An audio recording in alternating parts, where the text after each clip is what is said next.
आज म यहाँहरू सबैलाई एउटा महत्त्वपूर्ण ज्ञान दिन लागिरहेको छु। तीनटा कुरा। एउटा, भगवानले कुनै पनि जीव प्राणीहरूमाथि भेदभाव गर्नुभएको छ कि छैन। दोस्रो, भगवान कहाँ बस्छन्। र तेस्रो, कर्म ठुलो कि भाग्य ठुलो।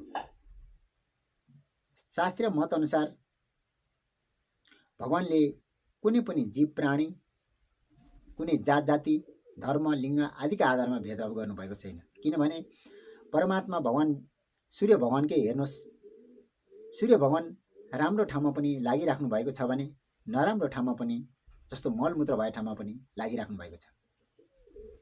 यो एउटा प्रमाण।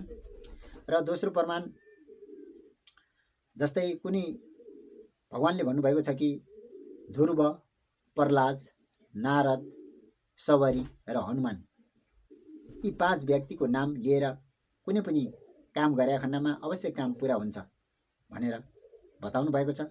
त्यस अन्तर्गत पर्ने सवरी एउटी दलित वर्गकी महिला हुन्। तर उनले मेरा रामलाई भन्दै मिठा मिठा बयरका फल चाख्दै मेरो रामलाई मिठो मिठो रामलाई भन्दै यसरी राख्नुभएको थियो।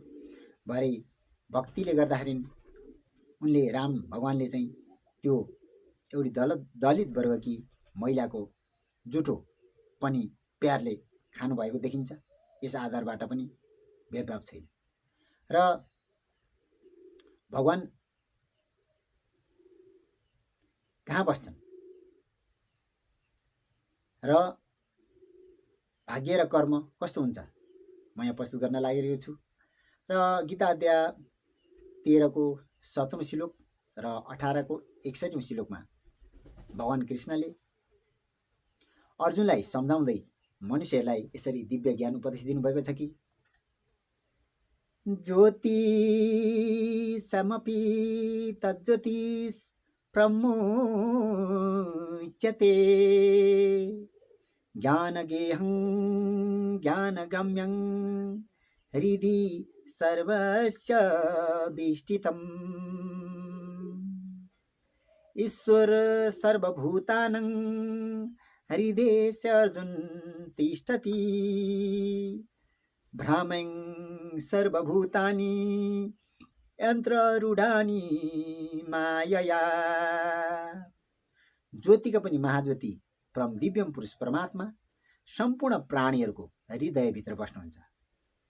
त्यो प्राणीले पूर्व जन्ममा गरिएका राम्रा अथवा नराम्रा कर्मको आधारमा त्यसलाई हृदयभित्रबाट यसो गर उसो गर भन्दै हराउनुहुन्छ। यसबाट के स्पष्ट हुन्छ भने परमात्मा बाहिर बाहिर खोज्नु पर्दैन, परमात्मा हृदयभित्र बस्नुभएको छ भन्ने कुरा यहाँ स्पष्ट पार्न खोजिएको छ। फेरि अब म भाग्य र कर्मको विषयमा स्पष्ट पार्न लागिरहेको छु। भाग्य ठुलो कि कर्म ठुलो? वास्तवमा भाग्य र कर्म समानान्तर हो। किनभने परमात्माले हामीले गरेका पूर्व जन्ममा गरिएका कर्मका आधारमा भगवानले भाग्यको फल दिनुहुन्छ। हामीले राम्रो कर्म गरेका छौँ भनेदेखि राम्रो फल दिनुहुन्छ, यदि नराम्रो काम गरेका छौँ भने नराम्रो फल दिनुहुन्छ। त्यो फलभित्र भएको जुन बीजलाई चाहिँ हामीले रोप्ने, खनजोत गरेर त्यसलाई रोप्ने, गोडमेल गर्ने, विभिन्न औषधिहरू लाउने, मलजल गर्ने आदि गर्दै चाहिँ कर्म गर्ने चाहिँ जुन काम चाहिँ हामीले गर्नै पर्छ र अन्तिममा हामीले भित्राउने काम हामीले गर्नै पर्छ। यसबाट के स्पष्ट हुन्छ भनेदेखि उसले राम्रो भाग्य जस्तोको फल लिएर आइरहेछ भने उसलाई भगवानले भित्रै बसेर तैँले राम्रो यो बाटोमा जानु ऊ बाटोमा जानु भनेर हाँक्ने काम गर्नुहुन्छ। जसरी यन्त्र मानवलाई यानि रोबोटलाई मनुष्यले हाँक्ने काम गर्दछ, त्यसै गरी परमात्माले भित्र बसेर हाँक्ने काम गर्नुहुन्छ। हेर्दा हेर्दै वास्तवमा प्रारब्ध यानि प्रारब्ध भनेकै भाग्य हो। प्रारब्ध हुन्छ। हेर्दा हेर्दै गल्लीमा यानि रोडमा भएको व्यक्ति हेर्दा हेर्दै ठुलो मान्छे बनेको पनि पाइएको छ, कोही गल्लीमै बसेको पनि पाइन्छ।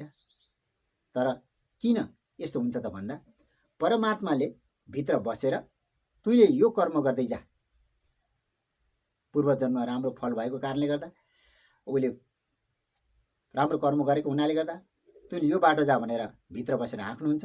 र जसलाई उसको प्रारब्धमा राम्रो फल भगवानले दिनुभएको छैन भने तैँले नराम्रो बाटो जा भनेर चाहिँ भित्र बसेर हाँक्ने काम परमात्माले नै गर्नुभएको छ। र कहिलेकाहीँ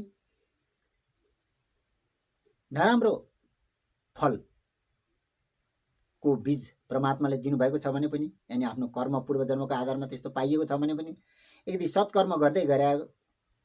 सत्कर्म हामीले गर्दै गयौँ भनेदेखि धेरै राम्रो फल पनि हामी प्राप्त गर्न सक्छौँ। तर बिरले एकादुई कर्मले भाग्यलाई पनि जितेको प्रमाण पाइएको छ। र यसबाट के स्पष्ट भयो भनेदेखि कुनै पनि परमात्माले कुनै पनि जीवमा भेदभाव गर्नुभएको छैन।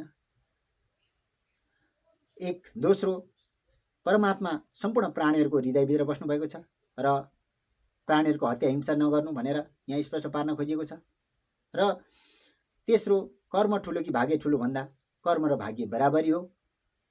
उसले प्रारब्धमा पूर्वजन्म गरेको उसका कर्मका आधारमा प्रारब्ध यानि भाग्य तय हुन्छ, भाग्यको फल तय हुन्छ। त्यही फलको आधारमा चाहिँ भित्र बसेर तैँले यो बाटो जा ऊ बाटो जा भनेर चाहिँ हाँक्ने काम स्वयं परमात्माले गर्नुभएको छ। र परमात्मा यसरी भित्र बस्नुभएको छ र कर्म र फल बराबरी हो भन्ने कुरा स्पष्ट पार्दै अहिले म यहाँबाट बिदा हुन्छु। हस् त, धन्यवाद।